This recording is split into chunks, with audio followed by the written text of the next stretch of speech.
Vous m'entendez bien ? Et au moins ça vous a laissé le temps d'apprécier ce dessin de Lucky Luke qui en fait prend place au moment de la ruée sur l'Oklahoma, pour ceux qui sont familiers avec Lucky Luke. Et donc les villes champignons sont construites en une journée et évidemment on oublie l'espace public. Alors comme mes prédécesseurs, je vais me lamenter du fait de passer successivement après Yann Kersalé, puis Yann Le Gouy, puis Gilles Clément. Et surtout qu'on va commencer par faire un grand bond en arrière dans le temps et vous avez l'impression qu'on s'éloigne de la contemporanéité. J'espère qu'on va y revenir.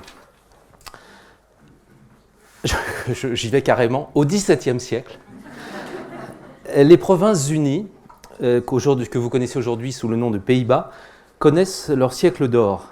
Indépendants de fait du Royaume d'Espagne depuis 1568, et en droit, depuis une date que vous n'avez probablement pas oubliée depuis vos cours d'histoire, la paix de Westphalie en 1648, le pays est le premier État bourgeois moderne d'Europe.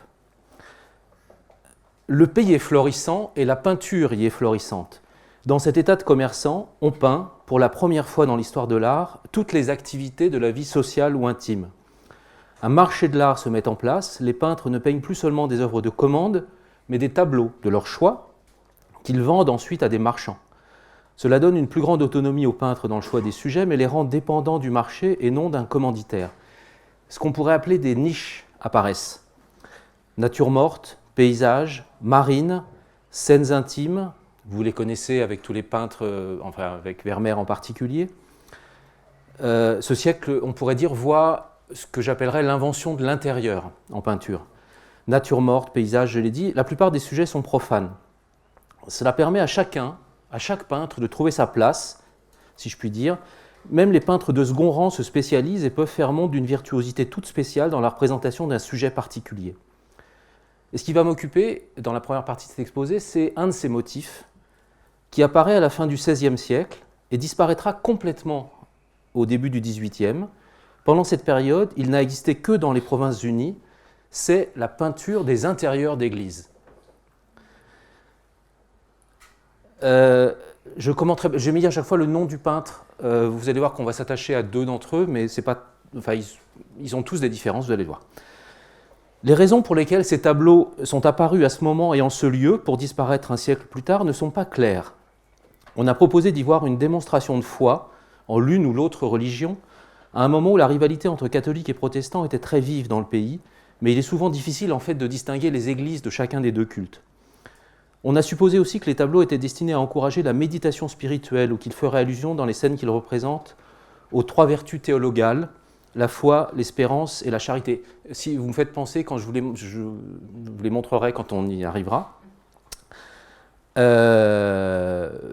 ça paraît quand même extrêmement peu très tiré par les cheveux. On a émis l'idée aussi que leur succès reposait sur la virtuosité du traitement géométrique et perspectif, alors pourtant que certains tableaux, dont celui-ci de Cornelis de Man, sont assez hésitants de ce point de vue-là. Enfin, il pourrait être des témoignages de fierté patriotique ou de fierté municipale, et le fait que jusque dans les années 1630, les églises représentées soient des bâtiments imaginaires ne plaide pas vraiment pour cette hypothèse, mais je pense qu'il faut la conserver en mémoire, vous allez voir. Le plus connu des peintres d'intérieur d'église est Peter Sanredam. Il est fameux, je me rappelle en tout cas que quand j'étais étudiant en architecture, ça avait fait un certain bruit quand le Louvre avait lancé une souscription pour acheter pour son premier tableau de Sanredam. Il n'en avait pas jusqu'à présent. Il est fameux notamment pour l'abstraction de ses représentations, la perfection du travail sur la perspective et la géométrie. Plus connu que les autres peintres d'intérieur d'église, Sanredam est aussi plus singulier et moins typique. On va s'intéresser ici à des peintres de rang peut-être un peu moindre, mais dont le discours va nous éclairer davantage. Emmanuel De Witte, par exemple. Contrairement à Sanredam, ses perspectives sont souvent inexactes. Il utilise plusieurs points de fuite là où un seul suffirait. Au lieu d'axer sa perspective sur la nef, il décadre le point de vue pour se concentrer sur un endroit particulier de l'église, souvent latéral. Enfin, et surtout peut-être, il fait de l'espace représenter le théâtre de petites scènes de genre. Dans ces tableaux, on enterre les morts, comme ici, dans le sol. Pour les plus jeunes d'entre vous, dans les églises, on enterrait les gens sous le sol de l'église. On prêche et on fait la leçon. On cause, on écoute, on bavarde, on fait la sieste, on est au théâtre et le rideau s'apprête à se lever, les chiens pissent et les enfants jouent. On y visite des monuments également, en l'occurrence le tombeau de Guillaume le Taciturne, qui fut à l'origine de la révolte contre les Espagnols au début de la guerre de 80 ans. Les guerres duraient assez longtemps à cette époque. Dans ces églises se trouvent des gens de toutes conditions, du plus noble, comme ce visiteur qui vient rendre hommage au tombeau du Taciturne, au plus humble, le fossoyeur. C'est la vie et c'est la ville. Les tableaux de Sanredam, comme ceux que je vous ai montrés tout à l'heure, intéressent les architectes et tous les amateurs par le mystère qui y règne, par leur abstraction, leur côté déchiriquesque et leur aspect métaphysique. Les tableaux de De Witte m'intéressent, eux, parce qu'ils nous disent quelque chose, on y vient enfin, de l'espace public. On sait qu'à cette époque, les églises étaient souvent considérées comme de tels espaces publics. Au Moyen-Âge, à Bordeaux, le corps municipal se réunissait dans une église. Dans le plan de Nolly, qui a servi à l'affiche du colloque, qui date de 1748, les églises de Rome sont représentées en creux, comme n'importe quelle place. Un autre exemple, à Londres, dans l'ancienne cathédrale Saint-Paul, avant sa reconstruction par Wren, les marchands traitaient leurs affaires dans les travées, utilisaient les fonds baptismaux comme comptoir pour les paiements, les juristes avaient chacun un pilier attitré où ils rencontraient leurs clients, et les chômeurs venaient chercher un emploi. On peut penser d'ailleurs que ce que les prêtres appelaient une espèce de profanation de l'Église n'a pas joué un rôle mineur dans le fait de la reconstruire entièrement après l'incendie de 1666. À Paris, c'est Charles Perrault qui dit du jardin des Tuileries, dont il craint la fermeture au public, on y parle d'affaires, de mariage et de toutes choses qui se traitent plus convenablement dans un jardin que dans une église, où il faudra à l'avenir se donner rendez-vous. Considérer les églises comme des espaces publics et lieux d'activité profane n'est donc pas nouveau, mais les tableaux de De Witte vont nous en apprendre beaucoup sur la nature de cet espace public. Chez Sanredam, comme dans ce tableau, l'espace de l'église est montré dans sa totalité et souvent d'un point de vue axial, comme je l'ai déjà dit, je me répète. Il montre chaque église comme un intérieur. Pourtant, le choix du point de vue et de l'angle de vision nécessaire pour tout montrer allonge souvent l'église au-delà du vraisemblable. Paradoxalement, à vouloir être trop exact, Sanredam ne peut nous faire sentir que nous sommes dedans. On a l'impression que cette église fait 1 km de long et nous faire percevoir l'espace. La perspective est juste, mais l'espace est faux. Va dans le même sens son choix d'avoir quelques figures peu nombreuses, diminuées et parfois complètement absentes. Les minuscules personnages, quand il y en a, ne sont là que pour accentuer l'aspect démesuré de l'édifice. Pour Sanredam, l'espace de l'église est vaste, mais il est fermé. C'est un dedans, un espace clos que nous regardons d'un extérieur. On dirait qu'on ne s'y trouve pas et que personne ne s'y trouve vraiment. Pour De Witte ou un autre peintre comme Van Vliet, ici, au contraire, l'espace représenté est un espace ouvert et nous sommes inclus dans la peinture. Cadré serré, c'est laisser deviner que nous sommes plongés dans un espace plus vaste et sans limite. Vu de près, les énormes piliers s'échappent hors du cadre et parlent d'un ailleurs. Les voûtes ne sont pas montrées. On ne voit pas plus le haut de l'espace que ses limites latérales. Cet espace semble être un dehors. Alors on peut aussi s'intéresser à la façon dont les peintres représentent l'espace des églises en les regardant faire autre chose. Et par exemple en comparant un des rares intérieurs de De Witte avec ceux de Vermeer, que vous connaissez tous. Les tableaux de Vermeer, comme on le sait, ont une qualité toute particulière d'intimité.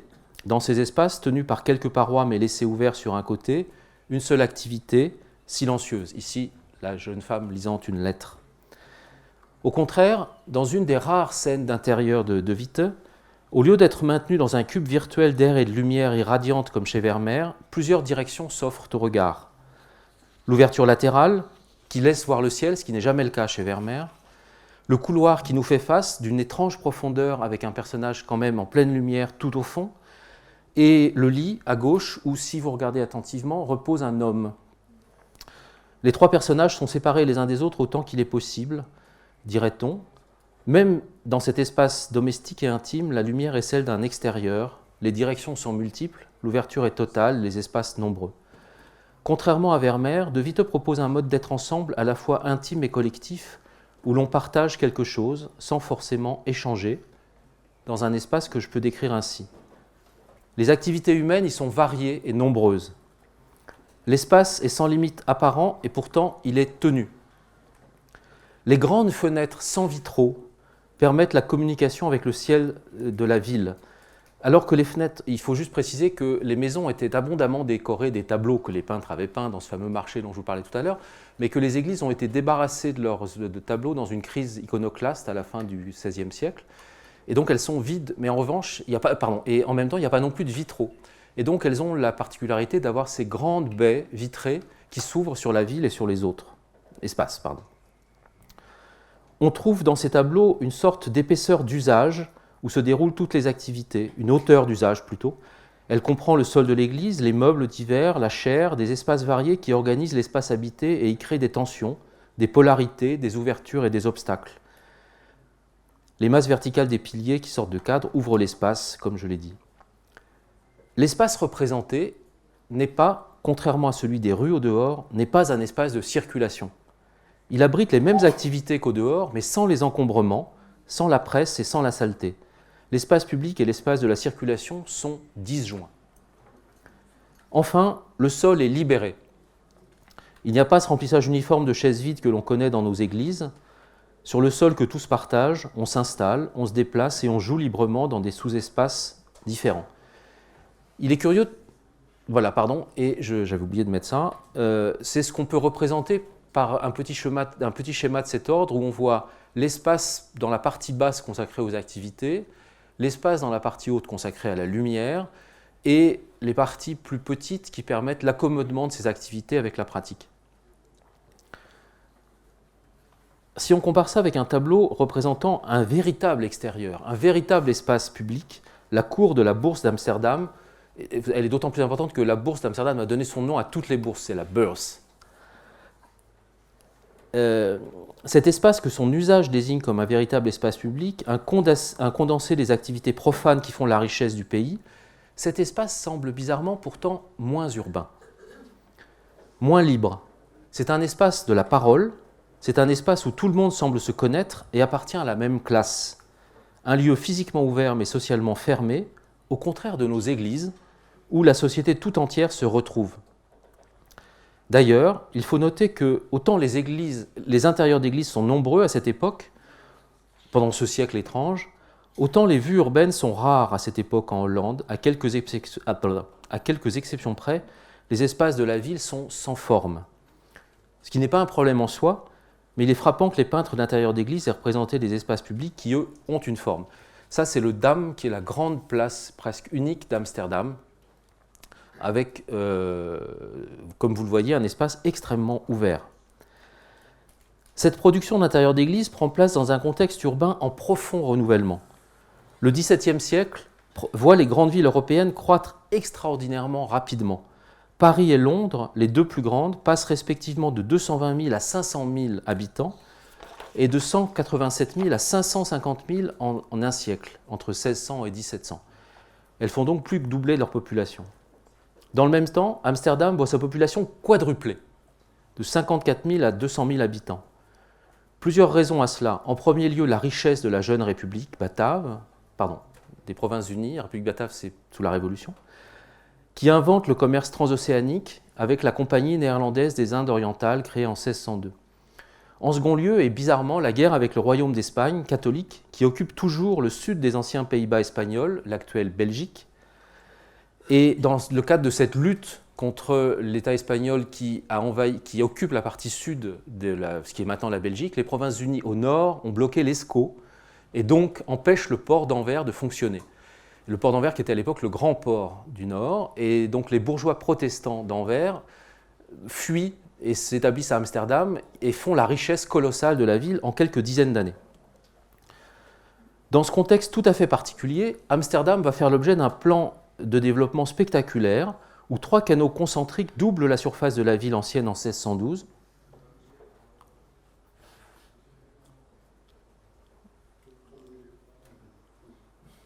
Ça y est, merde. Voilà. Ça, c'est la partie ancienne. Ça, c'est les 3 canaux. En 1612, et ça, que je ne me trompe pas, oui. Et là, nouveau, en 1658, cette partie-là. Donc, en 3/4 de siècle, la ville passe de ça à ça. Dans un plan urbain, les canaux présentent l'intérêt énorme de dessiner la ville avant qu'elle ne soit construite. Le réseau la précède et en forme le cadre en attente. Les églises offrent alors de l'espace public avant l'espace public, elles aussi.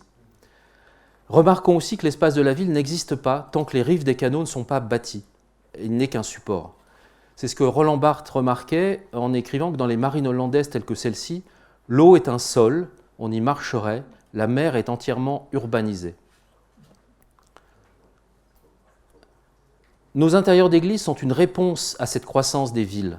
Ils laissent imaginer un réseau qui couvrirait celles-ci, les églises se répondant l'une l'autre par les grands vitrages qui les ouvrent sur le pays et le monde. Le blanc manteau d'église, pour employer le terme utilisé à une autre époque, où chacune offre un espace public différent, clos et pourtant ouvert, vient doubler d'un réseau impalpable le monde des marchands, de l'échange et du commerce. Ces espaces publics intérieurs, tous différents, tous semblables, ne sont pas des vides laissés dans l'espace urbain comme les places de l'époque aux Pays-Bas. Ils sont architecturés, dessinés et tenus. Ce que montrent De Witte et ses confrères, c'est la possibilité d'un espace public d'un type nouveau, différent également de la place publique des villes italiennes. La seule qui puisse se comparer à cette collection d'espaces, c'est Venise, l'autre république marchande de l'époque, où chaque quartier, chaque sestiere, se repère et s'oriente autour d'une place, le Campo, et de l'église attenante.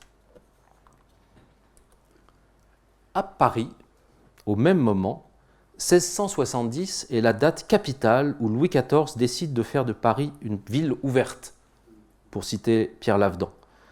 On démolit les fortifications et à leur emplacement, on aménage un cours planté d'arbres de 36 mètres. Alors en fait, ça c'est un plan qui date du début du règne de Louis XIV et les fortifications en question sont celles-là qui forment le boulevard Beaumarchais, les grands boulevards et le boulevard de la Madeleine.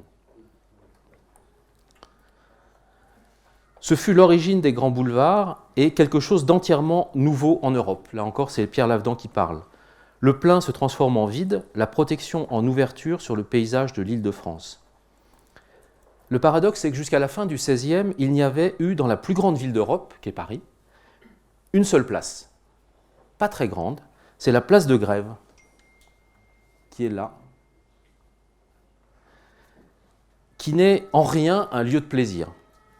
Lieu d'une intense activité marchande, elle est l'espace de desserte et de service des quais adjacents, et surtout, ce qui la rend peu attirante pour les Parisiens à l'époque, enfin, à la fois attirante, mais quelque chose qui ne l'anoblit pas, elle est le lieu des très fréquentes exécutions capitales.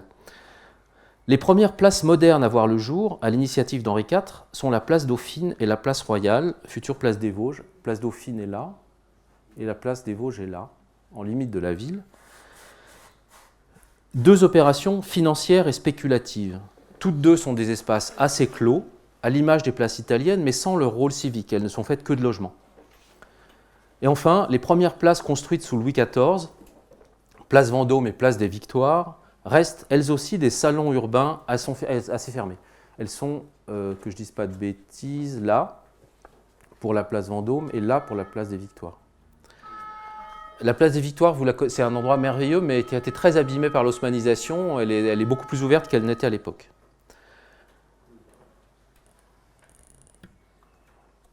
C'est toujours dans nos dates de la fin du XVIIe siècle, en 1666, qu'on inaugure à Paris le réaménagement du jardin du château des Tuileries par le nôtre. Ça, c'est le premier état qui avait été aménagé par Philibert Delorme, avec à droite le château des Tuileries tel qu'il n'a jamais été réalisé.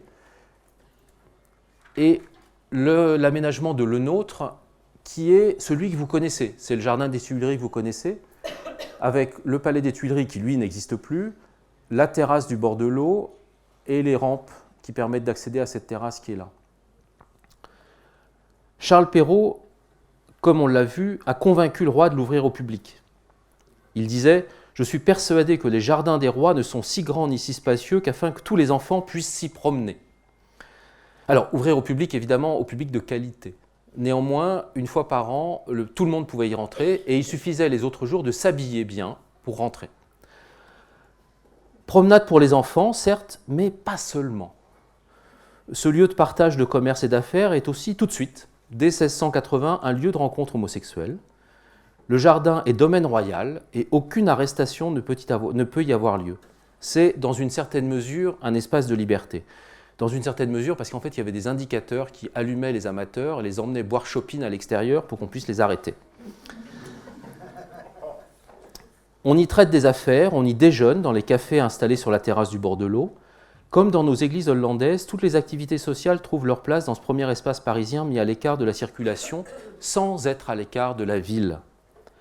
Le jardin public, où l'on peut croiser en paix de parfaits inconnus, c'est le triomphe de la civilisation.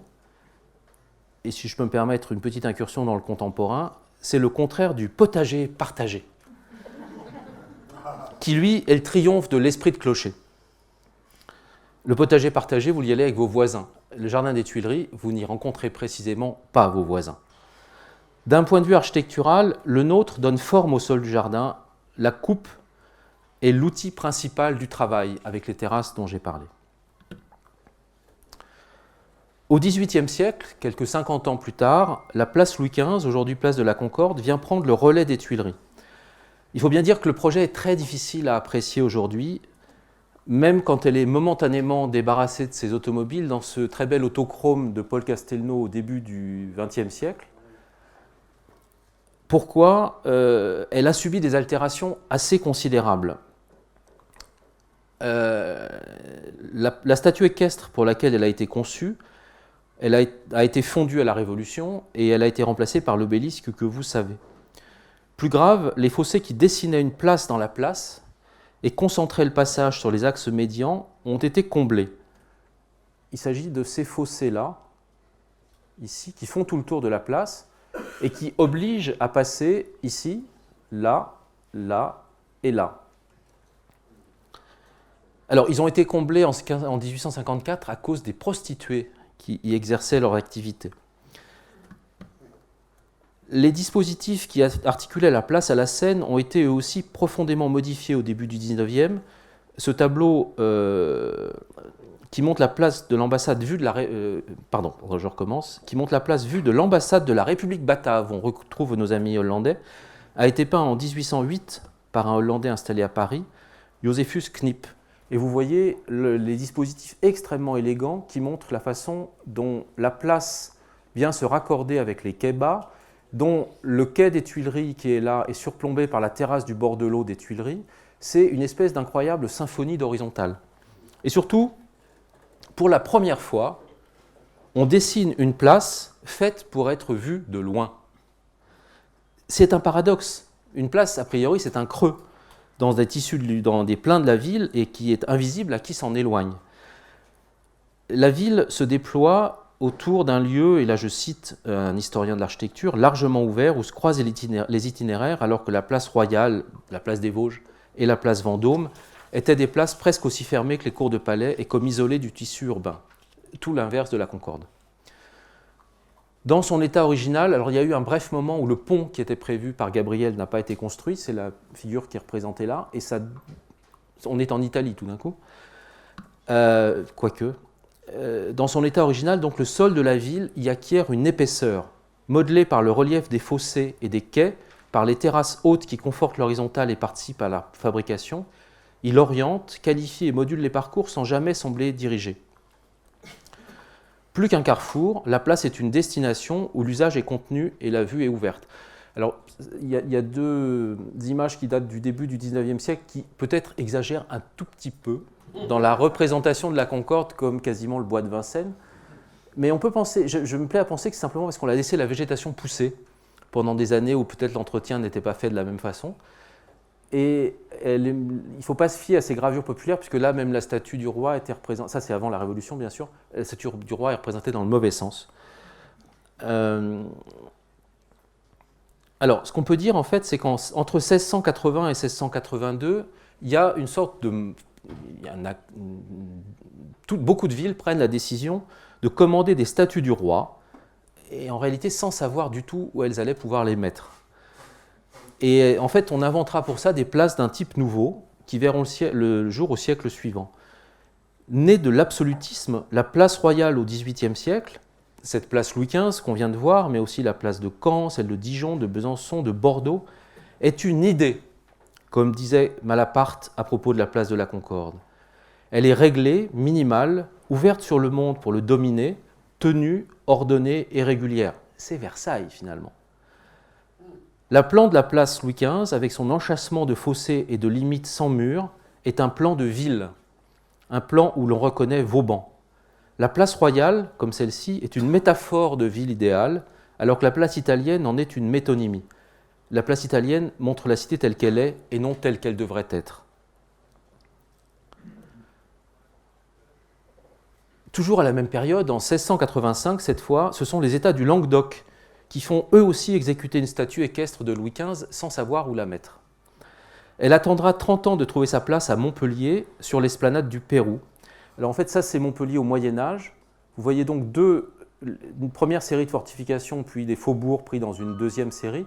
Et là, vous avez un faubourg un peu plus haut que les autres. Et on y met, et ça c'est un dessin, enfin une image absolument magnifique du début du XVIIIe, où vous voyez la petite statue royale est là, sur cette esplanade. Il y a eu une discussion extrêmement violente avec l'intendant qui trouvait que le roi serait magnifiquement à sa place sur le paysage des collines autour, et les édiles étaient eux effrayés à l'idée de mettre le roi dehors de la ville finalement. Et ce que je trouve magnifique dans cette image aussi, c'est l'idée extraordinairement séduisante pour un architecte d'une ville dont la forme est définie et dont les bâtiments qui l'entourent sont aussi gros qu'elle. Le château et l'esplanade qui est là, aussi gros, disons, du même ordre.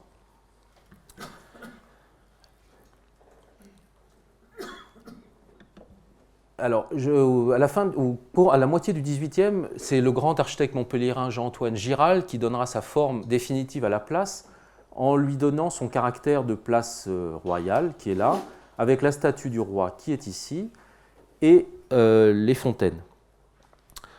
Alors, comme à la place, je me reprends mon texte, il l'entoure en fait de terrasses basses et de contre-escarpes, c'est-à-dire qu'il donne forme à la colline, et ça devient cela. Vous voyez une perspective presque aussi fausse, enfin beaucoup plus fausse que les perspectives de De Witt, mais qui donne quand même une idée du... Vous voyez les deux suites... Les deux suites de contre-escarpes, une première qui est là, sur laquelle sont plantés des arbres, et une seconde qui est là. Et la contrainte qui avait été donnée est que les arbres qui étaient plantés là devaient systématiquement être taillés pour qu'ils ne dépassent pas le niveau haut de la place. Et une contrainte qui est toujours respectée 2 siècles après. Donc comme à la place Louis XV, la vue est ouverte et la promenade délimitée par un surplomb sur la campagne.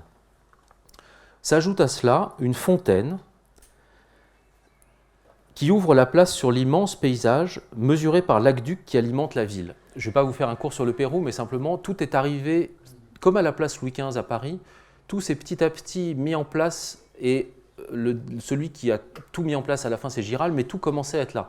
La fontaine qui est ici, et le grand aqueduc qui arrivait simplement, dont on avait décidé auparavant qu'il arriverait au Pérou, parce que c'était le point le plus haut de la ville. Comme la place parisienne s'ouvre sur la Seine, comme je l'ai dit, le Pérou commande un aqueduc qui s'étend dans le paysage à la même fin. C'est ce qu'on appelle les arceaux, qui sont là et qui commencent, qui lient la ville à la campagne et font de Montpellier une des villes autrefois les plus closes, dorénavant une des villes les plus ouvertes et les plus liées à son paysage. Alors, pourquoi je vous parle de tout ça ? Quel point commun entre les peintures d'églises hollandaises et nos deux places ouvertes qui embrassent le territoire ? Eh bien, c'est qu'en fait, ils définissent les deux dispositifs qui apparaissent simultanément à la fin du XVIIe siècle dans les grandes villes. Le premier, c'est l'invention d'un espace qualifié, partagé, tenu par l'architecture, qui repose sur le travail du sol et dont l'usage n'est pas limité à la circulation. Il permet l'articulation entre l'échelle de la pratique collective et une échelle supérieure. C'est ce que j'appellerais désormais l'espace public. Le second, c'est la construction d'un réseau qui permet de représenter la ville et d'en maintenir l'unité malgré sa grande taille. Ce réseau est ce qu'on pourrait appeler un réseau analogue, qui est en quelque sorte l'idée de la ville. À Paris, la distinction est difficile à faire parce que les deux dispositifs sont liés. Le réseau est constitué par l'espace public. On verra que ce n'est pas toujours le cas. Au XVIIIe, ce réseau est formé par la Seine, les boulevards ouverts sur les anciennes fortifications, les grandes places, la place de la Concorde, la Tuilerie, les grands espaces aristocratiques qui sont les Invalides et le Champ de Mars, mais aussi le Luxembourg.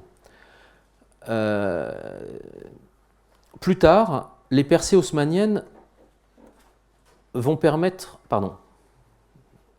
Oui, j'ai juste oublié de dire que les Invalides et le Champ de Mars, qui datent aussi de 1670, forment une sorte de cadre virtuel sur lequel les extensions urbaines viendront s'appuyer plus tard, ce qui est le cas ici, où là, on est au début du XIXe siècle. Ensuite, les percées haussmanniennes vont permettre d'étendre ce réseau, mais l'espace public qu'il constitue change alors de nature. On ne peut évidemment pas faire partout la place de la Concorde avec ses fossés ou le Pérou et ses terrasses. Ils ont servi d'exemple, ils ne peuvent pas servir de modèle. Donc l'espace parisien va fonctionner toujours avec le travail du sol, mais d'une manière assez différente. Et pour ça, il faut en examiner rapidement la coupe. Ça, c'est l'avenue de Villiers. Le large trottoir n'est pas seulement... On va parler de choses dont on a parlé ce matin déjà. Le large trottoir n'est pas seulement destiné à la circulation, puisque les piétons vont partout. C'est comme l'image que nous a montrée Clément avec le Maroc. L'Algérie, pardon. Le trottoir, en fait, sert de socle aux immeubles. Ce petit ressaut du sol rend le sol encore plus sol, si je puis dire, et permet la continuité avec la façade. Le trottoir a une énorme qualité, c'est qu'il représente la place du piéton, même quand le piéton n'est pas là. Il honore. Et on retrouve dans les deux niveaux bas de la façade haussmannienne la couche qu'on avait identifiée dans les églises. Cette couche qui est là, qu'on va voir mieux dans d'autres images, et qui, grâce à elle, l'espace public acquiert une épaisseur dont on peut représenter la coupe comme ça. Avec le fait que, vous savez tous, cette singularité de l'espace parisien d'avoir une espèce d'épaisseur, enfin une hauteur de 2 étages dans laquelle on trouve les commerces et ce qui dépend des commerces. Grâce au déploiement du sol, le boulevard cesse d'être un simple lieu de transit. On peut le traverser partout. Et pour reprendre quelque chose dont on en a déjà parlé, évidemment, ce n'est pas un des moindres mots des couloirs à vélo, à auto, à bus, à piéton, à poussette et autres, séparés par des banquettes de béton, que d'empêcher cette lecture transversale de l'espace public qui est absolument fondamentale à Paris. L'espace public est un espace de liberté. Il la permet et il la représente. C'est aussi peut-être quelque chose qui n'est pas... disons, c'est un espace du dissensus. Ça n'est pas un espace du consensus. Contrairement aux espaces de proximité, où l'on connaît ses voisins, l'espace public, tel que je le définis, est le lieu de l'inconnu, donc de la civilisation. On ne se connaît pas, on n'est pas d'accord, on n'échange pas, mais on partage quelque chose. On ne se tue pas. Un espace à la fois ouvert et tenu, où certaines parties sont à notre échelle et d'autres à celle de la ville. C'est aussi un espace qu'on pourrait appeler un espace habité. Il offre ce qu'on pourrait appeler des refuges et qui correspondent un peu à ces sous-espaces qu'on a vus dans les églises hollandaises. Cafés, boutiques, les lieux qui sont sur les marges et qui laissent libre le reste. Là aussi, on en a déjà parlé, l'espace public n'est pas un espace encombré. Tous les espaces de la ville ne sont pas des espaces publics. Un espace résidentiel, par exemple, tout simplement peut-être parce qu'il est assez facile à dessiner, est à l'échelle du quartier alors que l'espace public doit être lié d'une façon ou d'une autre à la ville entière. Et il peut prendre pour ça des formes très différentes. Je ne suis pas en train de dire que l'espace parisien est l'alpha et l'oméga de l'espace public de toutes les villes. Pour prendre un exemple extrêmement éloigné, à São Paulo, par exemple, dans le quartier assez chic, il faut bien le dire, de Jardins, on trouve un tissu urbain de tours qu'on devine derrière les images, qui sont à peu près des tours à R+20, accompagnés d'édifices à R+1 qui bordent les rues et qui abritent les commerces et les services. Petite guinguette dans les quartiers plus populaires, marchands de voitures de luxe dans les quartiers vraiment chics. Mais en tout cas, ça fonctionne extrêmement bien et ça redonne une articulation entre la verticale et l'horizontale pour créer cette fameuse épaisseur habitée que là, on lit extrêmement bien, qui est là et qui est complètement disjointe de la question de l'habitation. Bon, j'ai choisi aussi une image où il n'y a pas de voiture. L'espace public n'est pas une chose sur laquelle les bâtiments seraient posés et qu'il faudrait décorer. C'est un espace architectural doté d'une coupe et d'un plan, et que les projets partagent et construisent en même temps, confortent, et peut-être parfois nient. C'est aussi un espace polarisé qui installe des directions et des tensions, il n'est pas uniforme. L'espace public, pour me résumer, c'est ce qui mesure la qualité du rapport des projets entre eux. Alors, quelle forme pourrait prendre un réseau analogue à Paris aujourd'hui ? À l'échelle de l'agglomération telle qu'on la connaît, avec ses 10 ou 12 millions d'habitants, le réseau haussmannien ne suffit évidemment plus. Même si, vous savez comme moi, que si vous vous promenez, je n'ai pas trouvé d'image très convaincante, mais si vous prenez la Nationale 7 par exemple, ou la Nationale 20 au Kremlin-Bicêtre, on n'a pas hésité, ce sont des avenues majeures qui mènent à Paris et qui ont des trottoirs ridiculement étroits et des immeubles ridiculement hauts qui semblent uniquement dictés par la pression foncière, qui est forte. Donc en fait, rien d'évident ne semble prendre le relais, même si là, le travail Haussmann est toujours valable sur des petites choses comme ça. Peut-être, je ne vais pas proposer de solution, mais peut-être un travail sur la grande hauteur, retourner au respect du vélum. Je pense que parmi les choses qu'on pourrait reprocher à la municipalité depuis une dizaine d'années, c'est le fait d'abandonner l'idée du vélum, c'est celle qui règle la hauteur de Paris, qui m'en semble un outil fondamental pour dessiner la ville. Et donc, dans ce cadre, on pourrait utiliser l'ordre des tours comme repère dans l'agglomération, comme finalement la Défense, malgré tous ses défauts, le fait pas mal. Mais on peut aussi considérer tout simplement qu'on ne sait pas faire fonctionner une ville de 10 millions d'habitants. Les ports bénéficient à cet égard d'un avantage géographique considérable. Stockholm, en l'occurrence. La limite est donnée, le repérage est aisé et le plan de la ville est construit par le paysage. Je vous rappelle qu'on est à la recherche de ce qui pourrait être la façon dont les villes se donnent une représentation mentale qui permet de leur donner une image. La géographie installe une structure, un écartement, un desserrement de la ville sur elle-même. Elle a alors une grande capacité à être unitaire et à offrir une représentation d'elle-même. D'autres villes, alors c'est le cas de toutes les villes où la mer est très présente. Sydney, dont on a parlé tout à l'heure, Rio, toutes ces villes ont des images d'elles-mêmes extrêmement prégnantes. Mais ce n'est pas la seule manière. Heureusement qu'il n'y a pas que des ports qui arrivent à être des belles villes. Londres est dans le même état que Paris, c'est-à-dire qu'actuellement elle est dans une situation où elle est trop vaste pour que ça soit possible de l'imaginer comme une unité. Mais il y a eu un réseau qui l'a structuré, comme le réseau haussmannien lié à la Seine, et c'est la ligne des parcs qui a permis, alors si vous connaissez bien Londres, pendant très longtemps, pratiquement seule la rive gauche a été habitée, qui est là. Et quand la ville s'est développée, on a commencé à créer le système des parcs qui continue en fait la ligne de la Tamise et qui permet de définir une rive droite, chic, qui est là, et ce qui a été jusqu'à la moitié du XXe siècle une rive gauche, avec le même sens qu'à Paris, l'endroit où on fait la fête et où les plus jeunes, vous pouvez pas imaginer que Saint-Germain-des-Prés avait été un endroit un jour où on a fait la fête, mais c'était le cas. Et la rive gauche, c'était la même chose.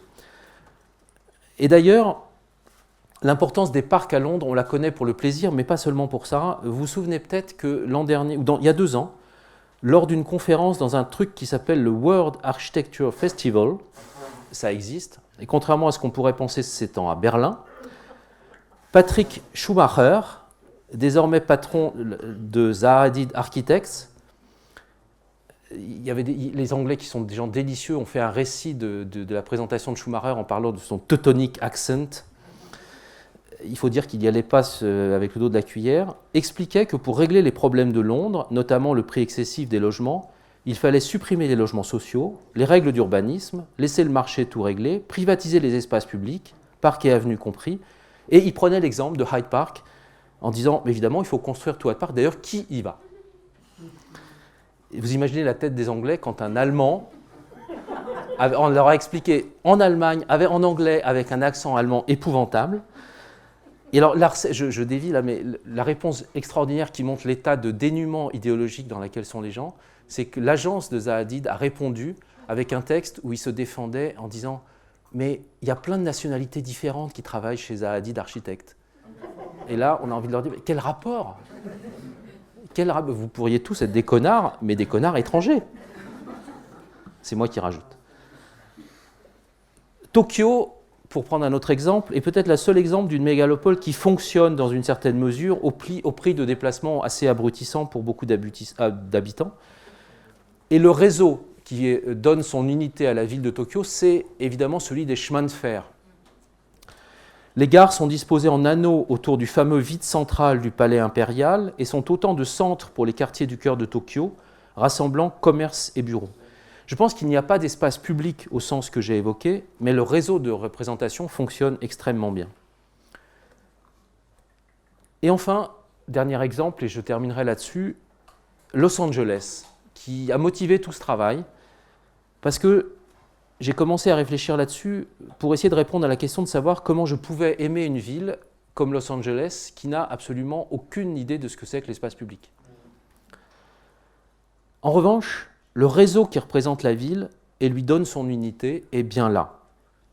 Ce n'est pas les terrasses des rues de Paris, encore qu'il y en ait, ce n'est pas les parcs de Londres, ce n'est pas la baie de Sydney ou les gares de Tokyo, mais un réseau encore plus impalpable qui a construit la ville dans l'imaginaire du monde avant même qu'elle soit construite. C'est le réseau du cinéma, de Hollywood et des studios. Sur ces photos prises dans les années 20 et 30 que je vais vous montrer, presque rien n'est construit encore. Là, ce sont les studios de la Fox, je crois, dans les années 20. Ils sont construits au milieu de rien. Ça, c'est l'observatoire de Los Angeles, qui date de la même époque, construit au milieu des collines. Ça, c'est UCLA, la grande université, construite à la campagne, autant dire. Et la ville est une promesse qui ne vend que des images, comme celle-ci. Tout ça date de la même époque, c'est-à-dire que c'est la nuit, et là, tout s'illumine. C'est le soir de la première de Hells Angels, le film de Howard Hughes en 1930. À la même époque, la plaine est entièrement en attente, et elle bute sur les collines. Ce sont les collines où vont être bientôt construites la maison Lovell, que nos camarades architectes connaissent bien, de Neutra. Et en quelque sorte, Los Angeles envoie au monde une image qui précède son existence, et elle s'approprie celle des autres. Les décors qu'elle produit ne sont pas plus vrais que nature, ils sont plus faux parce qu'ils ne sont pas ceux d'une ville, mais ils sont une idée de ville. Ah, j'ai mis 2 fois UCLA, pardonnez-moi. Ici, ce sont les décors de Top Hat, de Mark Sandrich, avec Fred Astaire et Ginger Rogers, énorme succès de 1935, qui se déroule dans une Venise de fantaisie, où les lits d'hôtel sont circulaires, où l'on se baigne dans les canaux. Vous le voyez, il y a la gondole, le baigneur, la baigneuse, les extraordinaires,